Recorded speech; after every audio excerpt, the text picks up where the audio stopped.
On the Strip, Christmas isn't a holiday, it's a fiscal quarter climax. I'm Baylee Foster, 29, a restaurant manager in Vegas, navigating a dining floor packed tighter than a slot machine during a jackpot. Table 42, wine service is delayed. Expo, hold the scallops, please. My voice was calm, professional, a perfectly balanced inventory report. I managed $1,000 checks, demanding guests, and kitchen meltdowns. My mother, Martha, and my sister, Chloe, burst through the lobby doors. Not as guests, but as an unannounced audit. Martha's face was set in that familiar, guilt-inducing scowl that had managed my emotions for 29 years. Baylee.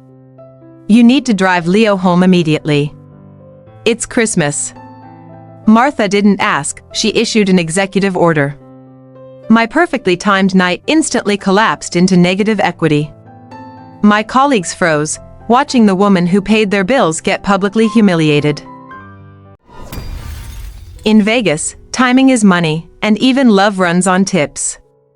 My life was a constant balance sheet, the high-stakes precision of the Strip versus the emotional volatility of my family. I had successfully managed a multi-million-dollar restaurant, but I couldn't manage their expectations. That contrast was exhausting. I looked at the picture of my son, Leo. He was my calm, 10-year-old anchor. I worked the long hours, chasing the high salaries and bonuses not for luxury, but for the simple guarantee to ensure Leo's life was solvent and protected from the negative equity my mother represented. He was my PL, my profit and loss. They always said I was financially responsible, but soon I would realize just how deep their dependence ran. Was my success a source of pride for them, or simply a guaranteed line of credit they felt entitled to draw upon? I returned to the floor, my face a mask of practiced neutrality. As a restaurant manager in Vegas, my worth was quantifiable. I knew exactly how much every bottle of Cabernet cost, the precise inventory turnover rate, and the exact labor cost percentage. My world was defined by precision and profit. I could balance the books for 200 guests, yet I couldn't balance the ledger of love my mother refused to carry. This dichotomy was my silent shame, the one area of my life that remained permanently in the red. They may have controlled my emotions, but they could never control my competence. The only thing I knew I could count on was the dignity of my own effort. I didn't need their approval. My PL report spoke for itself. I had the power to generate wealth, and more importantly, the power to control where that wealth flowed. That was my final leverage. But power is useless until it's executed. I was about to find out if my financial competence could finally outweigh decades of emotional debt. Would I finally use my professional precision to audit my personal life, or let their manipulation continue to drain my emotional capital? I tried to dive back into the inventory system, but my phone kept buzzing like a loose wire. Martha wasn't done. She hit me with the classic guilt tax, family first. Don't let your job make you selfish, Baylee. Chloe needs help with her bills and you're the only one stable. My eyes narrowed. Torn between the professional duty I excelled at and the familial duty that was slowly bleeding me dry. The words twisted my gut. Was I being selfish, prioritizing my PL over their security? That tiny, toxic voice of doubt was the one thing they still knew how to manage flawlessly. I needed to shut down the noise. I needed a quick fix, a fast payment to silence the guilt tax collector. But would that Venmo transfer truly buy me peace, or just finance their next act of betrayal? I fell for the guilt tax again. I pulled out my phone and used Venmo, a quick, clean digital transaction. I sent a large sum to Chloe, a last-minute cash fund to silence the holiday drama. I thought, fine. Take the money. Just leave my PL alone. It was the fastest way to get back to my actual job. 10 minutes later, Chloe's Instagram notification popped up. A picture of high-end jewelry and electronics. The caption read, "Mom says thanks for the last-minute casino payout, we just hit the jackpot." My money was openly mocked. They didn't just take the money, they used my Vegas career to publicly humiliate my effort. The humiliation stung worse than any failed health inspection. I walked outside, needing to breathe, realizing I had just paid the highest price for the lowest value. Could this public insult finally be the catalyst that forces me to close their account for good? I pushed through the back door and stood under the electric blizzard of the Strip. The sound of slot machines and cheering crowds felt like a cruel joke. I had just been publicly humiliated, mocked using the very Vegas success they depended on. I was surrounded by millions, yet felt utterly isolated. Anger was a clean transaction, guilt was the bad debt. I closed my eyes, letting the chaotic neon dissolve the toxic doubt. A jackpot? No. I was not a lottery ticket. I was the manager, the investor. I had to audit this emotional ledger before their fraud bankrupted me completely.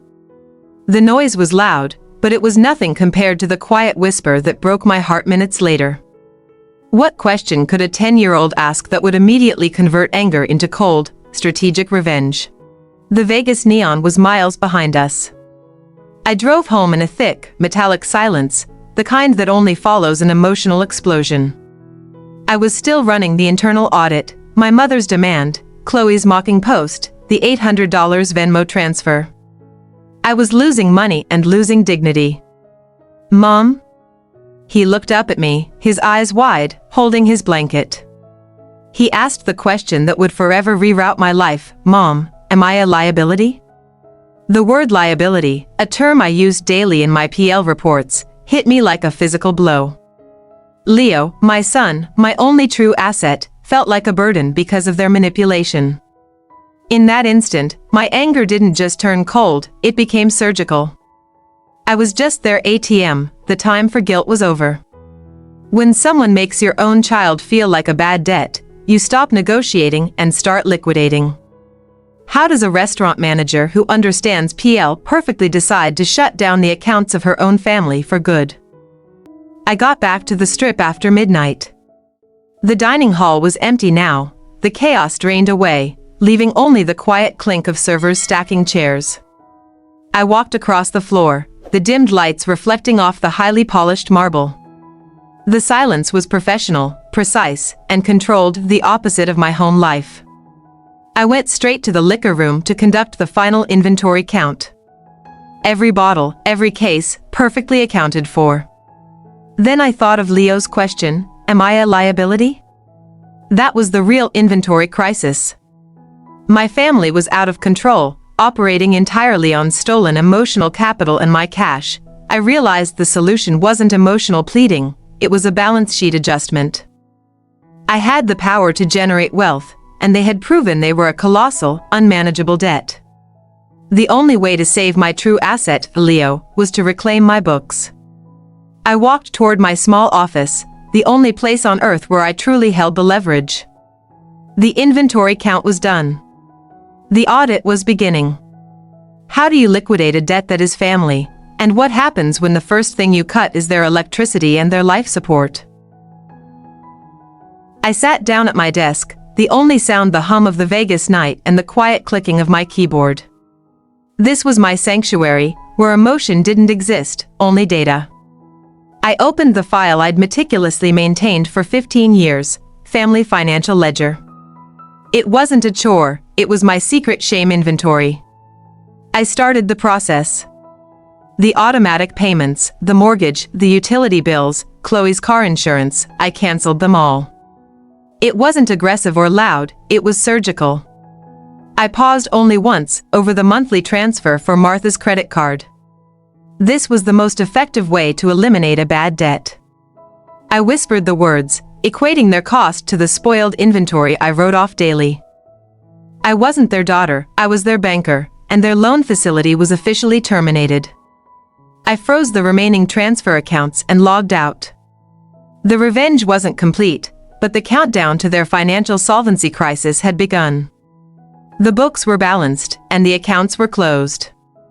Now came the difficult part, the fallout. What happens when the desert heat of Las Vegas turns off your water, And the only person you can call is the manager you just called a liability. I couldn't just cancel payments, I had to review the entire moral inventory.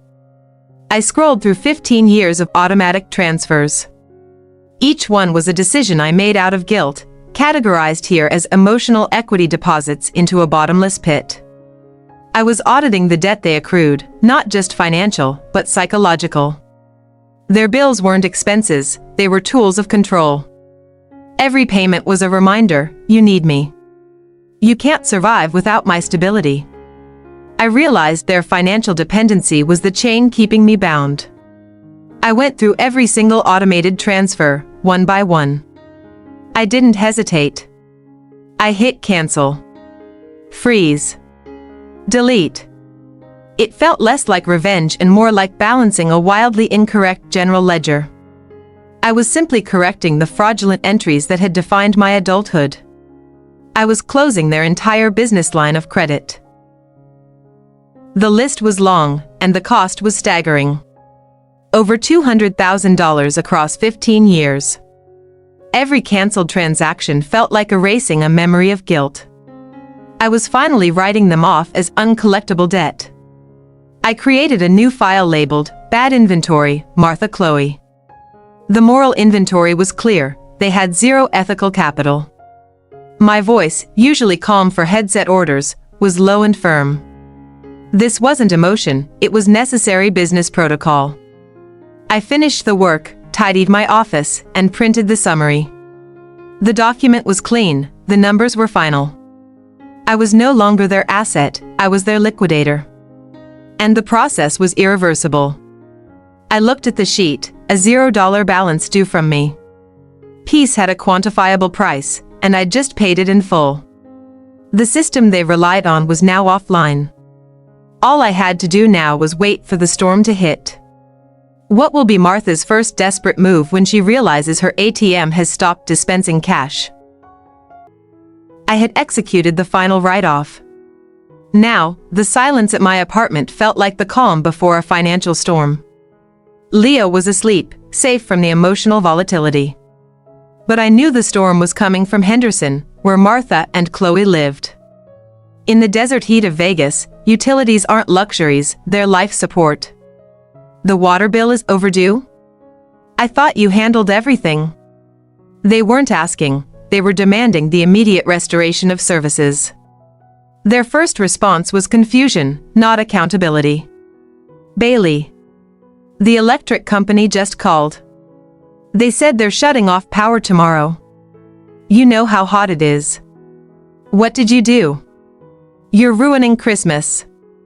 Their financial solvency was cracking, and the desert was turning against them. I listened to the voicemail, calmly calculating the elapsed time between my account termination and their panic. 48 hours. Not bad. The speed of their collapse directly correlated with the extent of their dependency. Their entitlement was dissolving under the harsh reality of missed payments. I finally answered. Martha's voice was frantic, but still laced with manipulation. You need to call them and fix this. I told them you're just busy with your restaurant inventory. You can't let us lose the house. I hadn't even touched the mortgage yet. They were already projecting total failure. Mom. The PL report is final. I am no longer funding your expenses. I said the words plainly, professionally. Martha went silent, shocked by the complete lack of emotion. I hadn't offered a solution or a compromise. I had simply presented her with her new balance sheet. The line went dead. I thought that was the end of the conversation. I was wrong. The emotional duel was about to start, and Martha always saved her most toxic ammunition for last. What did Martha threaten me with that was worse than losing their house, and why did I almost believe her? The phone rang again, a blocked number. Martha wasn't going to surrender easily, this was her final negotiation phase. She changed her strategy from panic to pleading, the classic emotional pivot.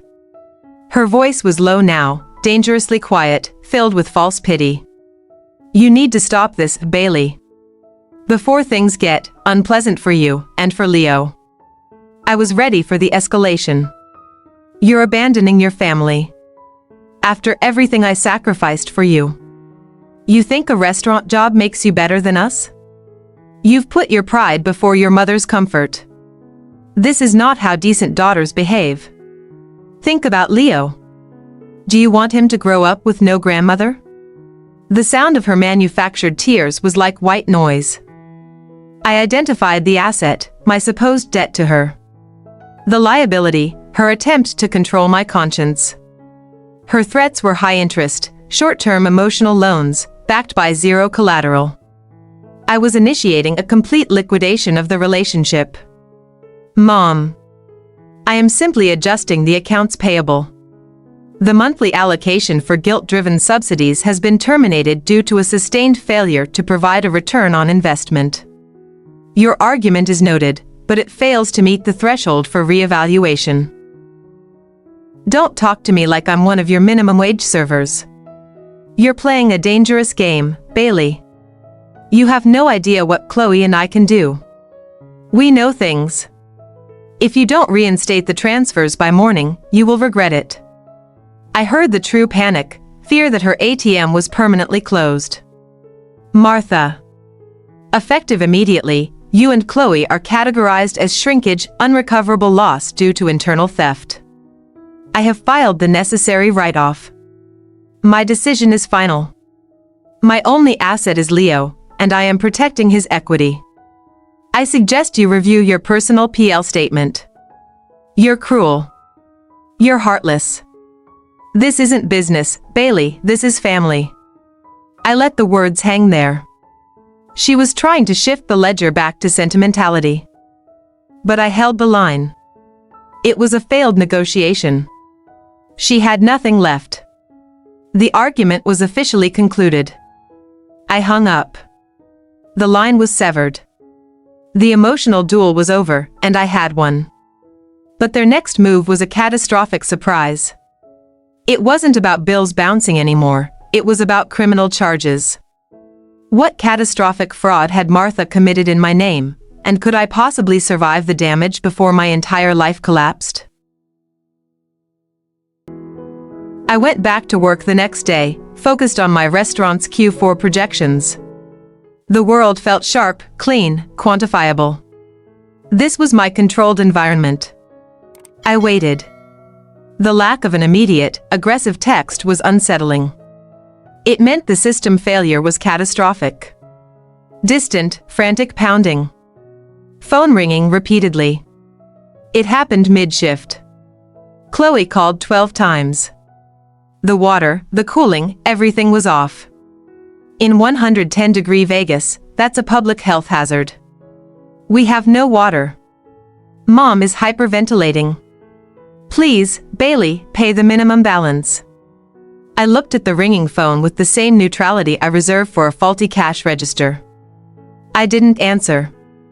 I drafted a text, brief and devoid of emotion. Utility accounts are non-operational. Payment options are listed on your outstanding balance statement. No emergency funds, voicemail of Martha's voice, distorted by fury. You are sick. You are doing this on Christmas. We are trapped in this hellhole because of you. You think you're a CEO? You're a monster. This is child abuse. Leo would be ashamed that final shot, using Leo's name, didn't work. I had already conducted the PL audit. I knew I wasn't the monster, I was cutting off the source of the toxicity. I checked the bank statement. $0 spent on their accounts. The zero balance felt like pure power. I knew what came next. They would pivot from anger to public exposure. Martha's new voicemail, "We're coming to the restaurant, Baylee. We need to talk to your manager about this personal loan situation. We have nowhere to go." This was the ultimate threat, weaponizing my professional reputation. They were coming for my corporate equity. But I was ready. I closed my office door, opened my digital ledger, and focused on the next threat. If they wanted a public showdown, they were going to get one, professionally managed and meticulously documented. I was the manager, and I was about to enforce the final closure policy. My financial ledger was clean. My professional ledger was about to be tested. What did Martha reveal when she showed up at my restaurant that turned my controlled, corporate revenge into a catastrophic personal disaster? I was ready for the public showdown. Then, they walked in. Martha was performatively weak, clinging to Chloe, who looked furious. They bypassed the host stand, making a beeline for my office. "Ladies, this is a private dining establishment. Please step away from the service area. Baylee, we need to talk about the mortgage fraud you committed." I physically steered them into an empty banquet room. Martha's game was to smear me, but I refused to be emotional. I am currently managing a full shift. Any discussion regarding your personal liabilities must be scheduled. It's not my liability, honey. It's yours. She stepped closer, her eyes gleaming with desperation. You stopped my money. So I stopped yours. Remember the business credit card you let me use for your restaurant purchases? I took the real inventory. My heart dropped to the polished marble floor. I suddenly understood her power play. I haven't paid that card off in 6 months. I ran the balance up to the limit. $30,000. Under your name, for your business. The bank is already calling the restaurant. You are officially in default. The utility bills were a distraction. The real liability wasn't their house, it was my career. If that business credit account was in default, my manager would see it. My PL report was irrelevant. My professional reputation was now bankrupt. They had attacked my corporate equity. You just committed felony fraud on corporate property. I pulled out my phone, not to check my personal balance, but to call the police. I shifted from a daughter seeking revenge to a corporate manager dealing with internal theft. They had broken protocol. I was now enforcing maximum loss recovery. The negotiation is over. This is now an active crime scene. Martha's face drained of color. She finally realized her final gambit had backfired catastrophically. The daughter she betrayed was about to liquidate her entire life. There was no going back. The fraudulent entry was cleared, but the price was my family. How do you rebuild a life from the ground up when the people you love become the most dangerous threat to your own survival? The police were en route. Martha and Chloe stood paralyzed. Their desperate move had just upgraded their bad debt from civil delinquency to felony fraud on corporate property. Martha had gambled everything on my emotional weakness. She lost. My only feeling was cold, professional relief. I stared at the $30,000 corporate debt now linked to my name. I felt nothing for them, only fierce loyalty to my own books. They didn't just drain my accounts, they threatened my entire cash flow. Their asset strip attempt had failed, but the damage was undeniable. I needed the final audit. I opened my family financial ledger one last time. I renamed the column Emotional Equity to Emotional Depreciation. Martha's 15 years of guilt trips and manipulation were quantified. They were negative returns, every single transaction. The total loss, $230,000 in cash, infinite in stress. I assigned a value to Leo, non-depreciable asset. His safety and mental health were the only acceptable profit margin. Their attempts to label him a liability had forced me to classify them as an imminent loss. This was a revenge, it was an urgent balance sheet correction to save the most valuable item. I looked at Martha, the fear now absolute in her eyes. The police siren wailed outside, I want every single transaction listed. I want the total fraud documented. I am pursuing the maximum penalty for corporate theft. This is the final inventory count of our relationship. She tried one last, desperate guilt trip. Baylee, please. We're family. My response was the quiet click of a pen signing a document. Family is an investment. You declared bankruptcy on your moral equity years ago. You are no longer solvent. The relationship is officially marked closed due to fraud. The police entered the room. My revenge was complete, but it didn't feel like victory. It felt like necessary surgery. I had saved my life and Leo's future by liquidating the most toxic, fraudulent entity I had ever dealt with. I watched them walk away in cuffs. The cost was high, but the gain was immeasurable. The books were finally balanced. My moral audit was complete. But what happens when you win the ultimate family war, and the peace you fought for feels colder than the desert night? The silence was deafening. The kind of silence that replaces a siren, the sudden vacuum after a bomb goes off. Martha and Chloe were gone. The floor where they stood, the physical space of our final, toxic transaction, was empty. My colleagues peered in, confused, but I gave them the professional, non-committal wave of a manager who just handled a vendor dispute. I immediately reported the corporate credit fraud to my general manager. I had the full, meticulous ledger, the recorded voicemail threats, and the police report. I didn't plead, I presented the case. I was a whistleblower, not a victim. My job was safe. My professional equity was protected. The damage was confined to $30. 000, not my career. What I did was necessary. I didn't send them to jail for the past 15 years of emotional debt.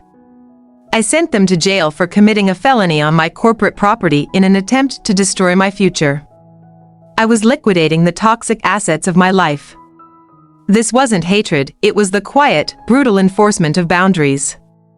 I drove home, not in silence, but with a new soundtrack, the memory of Leo's small, heartbreaking voice asking, "Mom, am I a liability?" Their last attempt to use his name had failed because I now knew his true value. He was my non-depreciable asset, and I was his sole custodian. I looked at the casserole dish still sitting on my counter. The one I'd made, hoping for acceptance on a day when they'd banned my son. The truth of that Christmas Eve was the real catalyst. It wasn't about the money, it was about the moral insolvency of people who prioritized performance over genuine love. My mother always defined family as unconditional debt. You had to keep giving, no matter what. But I rewrote the contract. Family is shared equity. When one party repeatedly commits fraud and drains the reserves, the partnership must be dissolved to protect the remaining shareholders, Leo and myself. The cost of revenge was high, a $30,000 corporate debt, a shattered past, and the certainty of legal battles. But the return on investment was infinite, peace. The ability to look Leo in the eye, knowing I chose him and his stability over the toxic obligation they demanded. I had secured my future cash flow. I thought back to the moment Martha opened the door. Those children deserve to be here. That one sentence was the full PL statement of my life with them. It was a clear, undeniable loss. And I simply executed the final write-off of the account. No remorse. Just the closure of a bad business deal. Many people call me the villain. They say family is family. But family should feel like belonging. Not like captivity. This channel exists to tell these stories, to shine a light on the dynamics we're taught to keep private, to remind you that your pain is valid and your boundaries are necessary. If my story resonates with you, if you've ever felt invisible in your own family or questioned whether setting boundaries makes you the villain, I want you to know you're not alone. Thousands of people are walking the same path, learning that family should feel like security, not like liability. Hit that subscribe button so you never miss another story of people choosing themselves after a lifetime of choosing everyone else. Drop a comment below and tell me, have you ever had to set a boundary that others called cruel, but you knew was survival? Have you walked away from family that demanded you stay? Share this video with someone who needs permission to stop funding their own erasure. someone who needs to hear that they are enough exactly as they are. Remember, peace isn't the absence of conflict. It's what remains when you stop fighting battles you were never meant to win. Choose yourself. You've always been worth choosing. I know that choosing peace over performance was the bravest thing I've ever done. Thank you for listening to my story. I'll see you in the next story about the woman who discovered her husband was hiding a second family and decided to liquidate his secret assets. I woke up. The morning was silent, unnaturally so. No frantic texts demanding immediate funding, no blocked calls threatening Leo. The noise floor of my life had dropped to zero. This was the true liquidity event I had worked for. But the quiet felt less like victory and more like a vast, empty expanse I had to learn to fill. Leo came into the kitchen. He didn't ask about Grandma, he asked, Mom, can we get waffles? His simple request for normal cash flow shattered the tension. I realized the real gain wasn't Martha's loss, but the restoration of Leo's innocence, my non-depreciable asset. I was starting the process of rebuilding equity. I poured coffee, the ritual a comforting anchor. My phone remained silent, a successful system shut down. I didn't feel cruel, I felt responsible. I had closed a failing business. The first page of my new personal ledger was blank, waiting for new, solvent entries. The debt was zero. The future was pure risk-adjusted opportunity. The silence was golden, but I knew the final interest payment was due. How long would it take for the police report to make national news, and would my general manager finally read the whole story? The silence didn't last long. I called my general manager, Mr. Chen. No emotion, just facts. I presented the legal audit, the police report, the credit card statements showing Martha's unauthorized charges, and my termination of her access. I framed it as a security breach, not a family feud. Baylee, this is highly unusual. A $30,000 default linked to your name, it risks our corporate credit rating. We may need to place you on leave while we investigate this potential conflict of interest. I knew this was the real battle, protecting my corporate equity. I didn't beg for my job, I presented the mitigation plan. Mr. Chen, I have already initiated a lawsuit for identity theft and have a police report classifying the usage as felony fraud. I have paid the $30,000 balance in full this morning from my personal savings. The credit exposure is zero. My swift action mitigated maximum loss. I saw a flicker of respect in his eyes. I hadn't just cleaned up the mess, I had absorbed the $30,000 personal loss to ensure the company's books remained pristine. My family is now officially categorized as a terminated relationship due to sustained moral and financial insolvency. This issue is now solely a legal matter, not a business risk. Martha and Chloe faced serious charges, felony fraud, grand theft, and potentially prison time. It was a terrifying thought, but they had forced my hand by attacking my son and my livelihood. They confused my unconditional love for Leo with unconditional liability to them. The punishment was self-inflicted. I met with a family law attorney immediately. The goal wasn't to file a suit against them, the criminal case handled that, but to secure a permanent restraining order. This was the final shield for Leo. The order classified them as a threat to my assets' safety. I was legally closing the door, forever. The cost was staggering, $30,000 cash, plus lawyer fees. The debt I carried for 15 years was cleared. But the balance was paid in full with grief. However, the ROI, return on investment, was peace. I had traded money for my son's future and my own sanity. It was the best financial decision I ever made. Many ask, but isn't family worth more than $30,000? My answer is yes, true family is priceless. But what Martha and Chloe offered was a fraudulent contract, negative equity disguised as love. My job as CEO of my life was to terminate that contract and restore my balance sheet to solvency. The cycle was broken. No more automatic transfers, no more emotional manipulation, no more feeling like I was perpetually in debt to people who took everything. I had successfully filed my internal whistleblower report on my own life. The books were closed, the ledger was balanced. Chen looked at the $30,000 receipt and the police file. Baylee, your response was immediate and effective. I admire your professionalism. Your job is secure. His words were the official closing entry. I walked back to my office, ready to face my Q4. The debt was settled. The business of my life was solvent. My story is not unique. It's a message to everyone caught in the cycle of familial financial abuse. You have the right to liquidate toxic relationships. You are the CEO of your own life. Your survival is the only acceptable profit margin. Goodbye, Martha. Goodbye, Chloe. The final balance is 0. The noise was gone. The toxic presence had been removed. Now came the hard part, establishing the new operational budget for my life. It wasn't about money, it was about time and emotional energy, the resources they had consistently drained. I invested every extra dollar into Leo's future, his college fund, his stability. The refrigerator, once stocked with groceries purchased for my mother, was now filled with Leo's favorite snacks. I started small. Our new family tradition was Financial Literacy Fridays, where we discussed basic concepts. Leo learned that money was a tool for security and fun, not a weapon for control and guilt. The permanent restraining order wasn't just a legal document. It was a physical boundary. Martha and Chloe had been officially classified as external risk factors.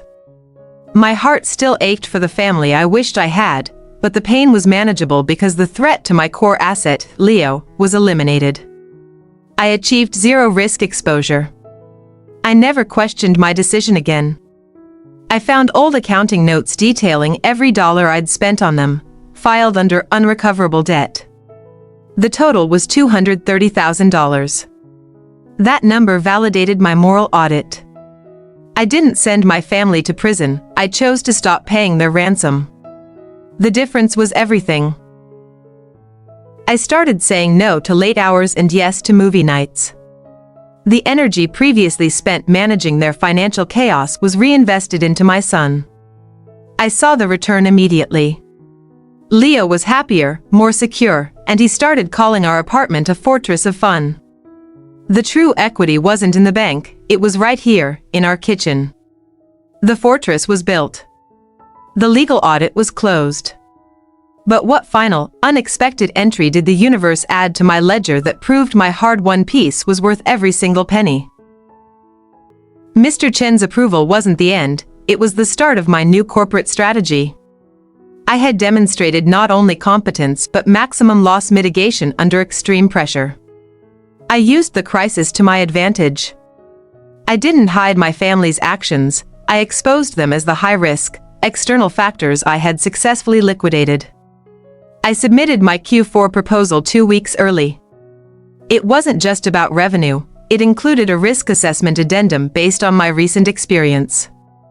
I outlined policies to prevent corporate credit fraud and internal security breaches, using Martha's actions as the prime, non-attributable case study. I was leveraging my trauma for professional gain. Baylee, this is thorough. Most people would be paralyzed by this family situation. You used it to create new operational efficiency. Your risk management strategy is exceptional. We're raising your salary and promoting you to Associate Director of Operations. The irony was a heavy, cold weight. The family who tried to bankrupt me financially and professionally had inadvertently provided the final catalyst for my success. By attacking my corporate equity, they had forced me to fortify it. They were the negative ROI that produced a massive, positive net gain. When I sat at my new, larger desk, the satisfaction wasn't about the title. It was the feeling of absolute professional control. The part of me that was once a daughter pleading for scraps of affection was now a director making unilateral decisions. The price I paid was $30,000, but the reward was total autonomy. The promotion meant more hours, but they were my hours spent on my future and Leo's. Not spent reacting to manufactured financial crises. The new chapter of my life was not titled revenge but growth. I was investing in true equity, skill, respect, and a future free from toxic debt. I used my first raised salary check to buy Leo a telescope. "We can see the stars, Mom." That was the final balance sheet entry. The total debt was zero. The non-depreciable asset was thriving. I had built a new fortress of fun and financed it with my hard-won peace. The price of freedom was always worth the final valuation. The final balance sheet entry was zero. The non-depreciable asset was thriving. What did Leo see through that telescope that confirmed our old, toxic life was a galaxy away and proved my revenge was the greatest investment I ever made? 6 months. 6 months of peace, of professional growth, of silence where chaos used to reign. It was Christmas morning again. Not Christmas Eve at the gilded cage, but Christmas morning in our cozy, quiet fortress of fun. There was no need for a PL statement today. The only metric was joy. Leo's small, excited gasp. I watched Leo open his gifts. Not a flood of performative junk, but a few well-chosen investments, the telescope, advanced coding software, and a custom-made cape he insisted on calling his non-depreciable asset armor. His happiness was real, not staged for Martha's approval. We made waffles, Leo's favorite, no casserole dish required. The table was small, just for two. The conversation flowed easily, no landmines, no judgment, no financial forecasts hanging over us. This was the first Christmas I didn't spend wondering if I had done enough to justify my existence. I was simply solvent. "Mom, through the telescope, the stars are so far away. Grandma's house feels like it's on a different planet." His innocence was the final, devastating truth. The toxic family was not just legally distant, they were emotionally liquidated from our universe. My revenge was not a transaction, it was a necessary cosmic adjustment. Phone rings. Unknown number. I looked at the screen. My instinct used to be panic. Now, it was professional detachment. I pressed ignore. This was a perfect metaphor for my life. I no longer answered calls from negative equity. I chose my peace over their crisis. The boundaries were absolute. Family isn't defined by blood, it's defined by shared equity and mutual respect. I had liquidated the toxic definition and established a new, solvent entity, Baylee and Leo, Incorporated. Our ROI wasn't measured in dollars but in laughter. That's the only balance sheet that truly matters. I closed my family financial ledger forever. The total was still $230,000 lost, zero recovered. But the emotional cost was finally zeroed out. They had their consequences, I had my peace, and Leo had his childhood back. This wasn't revenge, it was the largest, most crucial debt write-off of my life. The story you just heard is a warning and a promise. A warning that toxic debts will always demand payment. A promise that you have the power to stop the cycle. Your survival is the only asset that must remain non-negotiable. I stopped being the victim and became the chief financial officer of my own destiny. If this story gave you the courage to draft your own restraining order, whether legal or emotional, please hit like. We are a community of survivors who chose solvency over silence. Tell me in the comments, what is the biggest toxic debt you've paid off in your life, and what did you gain? Share this with anyone who needs to hear that sometimes, the most loving action you can take for yourself is the one that looks the cruelest to others. Love isn't unconditional liability. It's mutual shared equity. I hope your next chapter is filled with the profit margin you deserve. Martha and Chloe are in the hands of the legal system, where their fraudulent practices are finally being audited. I am here, successful and free. I won the war, not with a casserole dish, but with a balance sheet. The moral audit is complete. Leo and I had our Christmas for two. It was priceless. What happened the following week when the local news broke the story of the high-roller restaurant manager who busted her family for corporate fraud, and did my victory finally feel complete? The peace lasted exactly 1 week. Then, the local news broke the story. High-roller restaurant manager busts family for corporate fraud on the Strip. They didn't use my name, but the details, the $30,000 credit card debt, the family connection, the hotel location, were unmistakable. My story was now public record. I answered immediately. No need to panic, my professional equity was secure. Baylee, I saw the news. Your quick, decisive action to mitigate the financial exposure protected this company. You are a non-negotiable asset. Move forward. His support was the final external validation I needed. I drove to my parents' house one last time. Not to confront them, but to collect the final physical evidence of my servitude, a box of baby clothes I'd been guilted into storing and the hideous stained armchair Martha insisted I keep. This was the final step in liquidating toxic inventory. The door was locked. The house was cold and dark. I left a certified letter for their legal team explaining that the items would be donated. As I drove away, I looked back at the house that had been the center of my emotional liability for 35 years. It was just a house. It held no power. The moral audit was fully executed. I took the old armchair to the local dump. As the mechanical claw crushed it, I saw every transaction, every guilt trip, every dollar I'd poured into their negative equity. That crushing sound was the final, definitive write-off. My hands were clean. My balance sheet was solvent. My revenge was complete. Back home, Leo was looking through his telescope. Mom, I found the Big Dipper. It's still there. His simple statement was the ultimate confirmation. The universe continued. Our non-depreciable asset was secure. My revenge wasn't the police, it was the ability to give my son a stable universe, free from their financial and emotional chaos.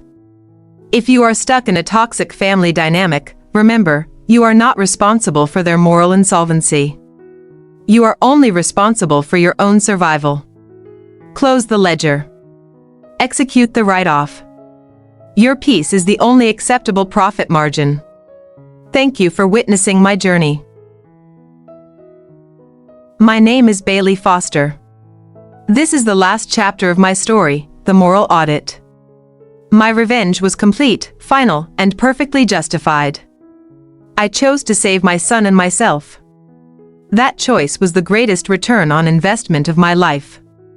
My name is Baylee Foster. This is the last chapter of my story, the moral audit. If my story moved you, hit that subscribe button so you never miss another story of people choosing themselves after a lifetime of choosing everyone else. I'll see you in the next story about the woman who liquidated her husband's secret assets. The biggest gift I received wasn't the promotion or the legal quiet. It was watching Leo sleep that night. His face was relaxed, free from the subtle tension I hadn't realized he carried. I had replaced the atmosphere of financial anxiety with pure foundational security. That was the ultimate emotional ROI, the true profit I had bought with my $30,000. Later, Leo looked through his telescope, pointing it at the night sky. Mom, it's so peaceful up there. I saw the stars he saw. And in that moment, I understood. Our life with Martha was a black hole, a massive negative equity pulling all our resources in. Now, we were a star, emitting our own light, legally and emotionally distant from the chaos. A flicker of self-doubt whispered, "Were you too harsh?" I quickly performed a mental audit. Martha lied, stole, and attacked my child's safety to fund her daughter's lifestyle. That was the fact sheet. Sentimentality is the most expensive commodity in a toxic family. I had successfully liquidated that liability. Mom, why did Grandma call me bad? My heart seized. The residual pain was real. I sat him down. This was the final, most crucial financial literacy lesson. Honey, Grandma was dealing with her own internal debt, problems she didn't fix. When people are insolvent inside, they try to make others pay. But you and I, we always keep our personal ledger clean. We pay our debts, we keep our promises, and we treat each other with shared equity. We are a solvent business. And Leo, you are the highest value non-depreciable asset in the entire world. Never let anyone tell you otherwise. That night, we updated his savings account together.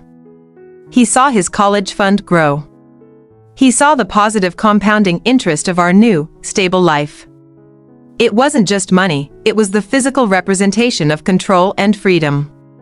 We had successfully initiated the turnaround strategy for our lives. I eventually threw away the casserole dish, the last, pathetic artifact of my need for their approval. It was stained and cracked, symbolizing the failing foundation of our relationship. Disposing of it was the final asset write-down. It was a small act, but it completed the symbolic closure of the past. My ultimate revenge wasn't the police report, it was the lesson I taught Leo: your value is inherent, not conditional. Never trade your self-worth for their emotional investment. That knowledge is an intangible asset that will generate infinite ROI over his lifetime. That's the only balance sheet I'm concerned with now.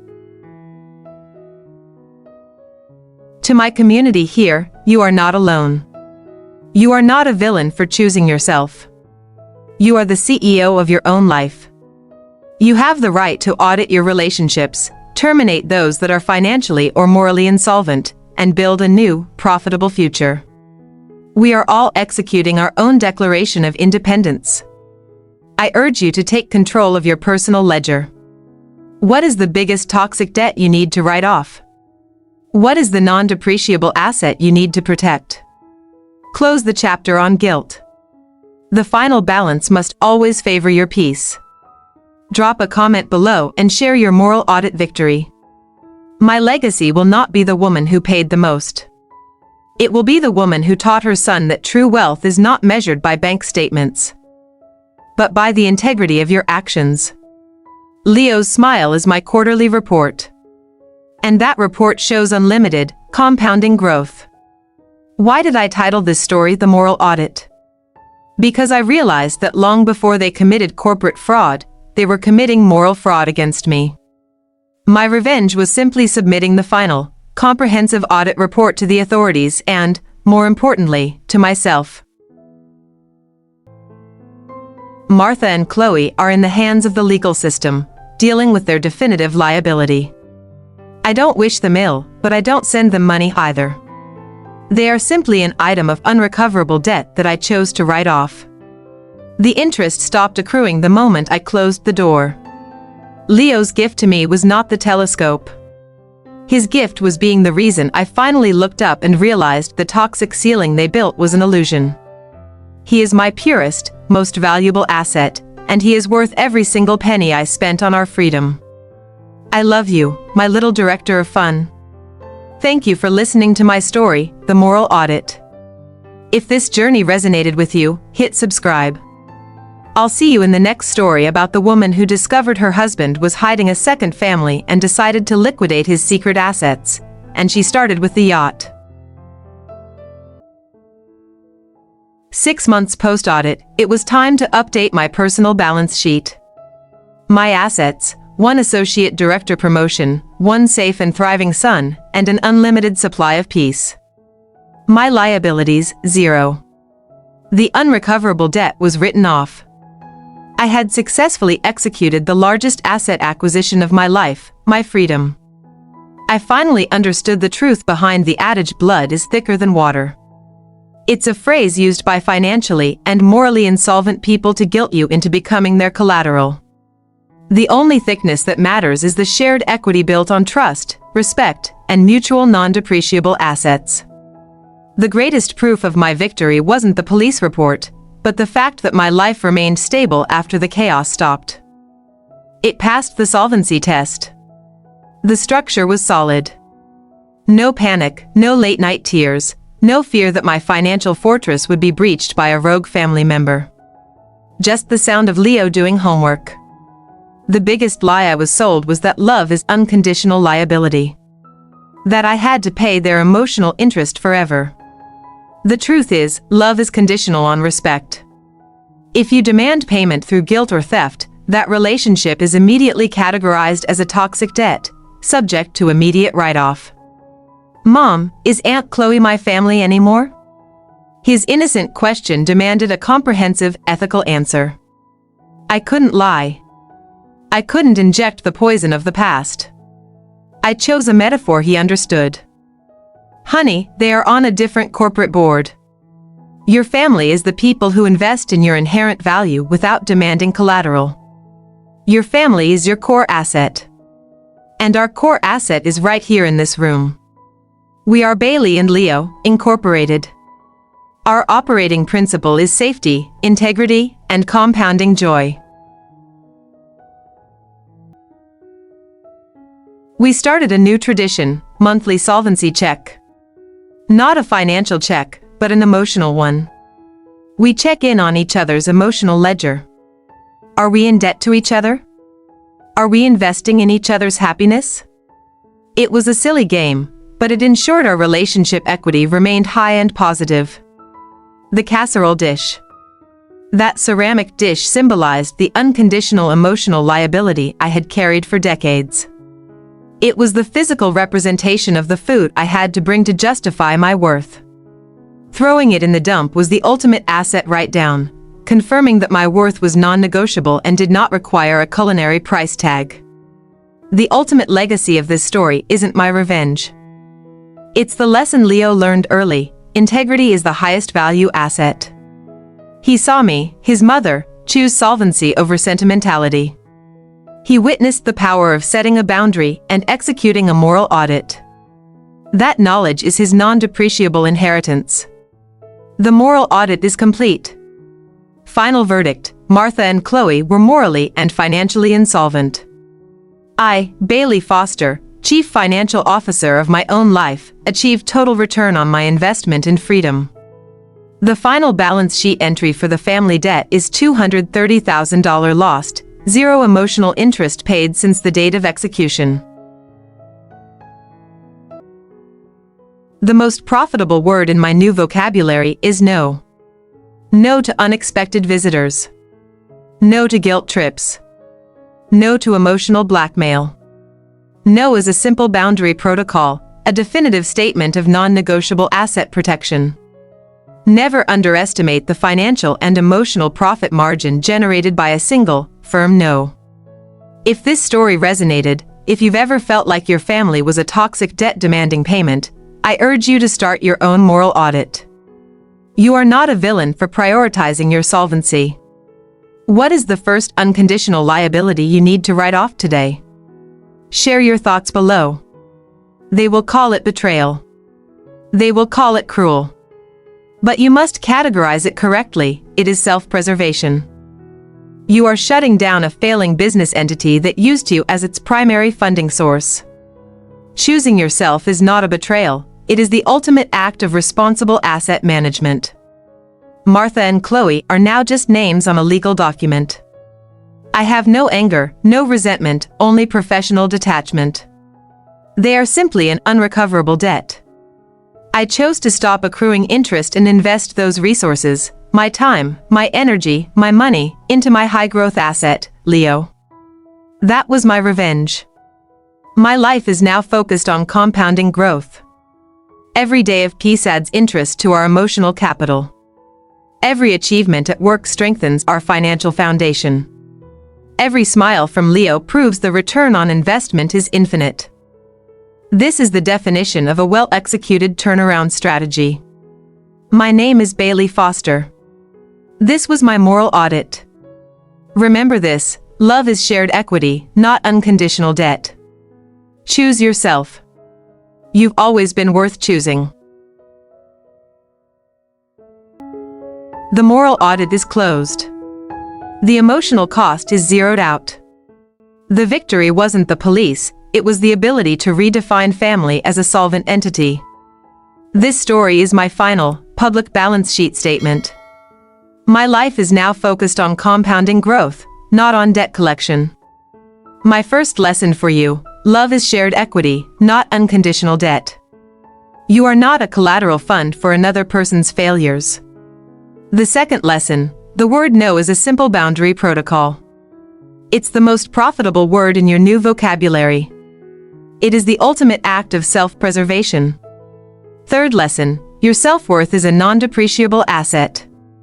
Don't trade it for their emotional investment. Fourth lesson: be the CEO of your own life. You must execute the moral audit. Terminate relationships that are morally and financially insolvent. This is responsible asset management. Fifth lesson: the greatest ROI is compounding peace, stability, and integrity. The true cost of freedom is high, but the price of continued slavery is infinite. I chose freedom. You can too. This is your permission slip to stop paying their emotional interest. Close the chapter on guilt. The final balance must always favor your peace. Share your thoughts below. What is the biggest toxic debt you need to write off today? Hit subscribe for more stories of people choosing solvency over sentimentality. You've always been worth choosing. Close the chapter on guilt. The final balance must always favor your peace. Share your thoughts below. What is the biggest toxic debt you need to write off today? And are you ready to be the CEO of your own life?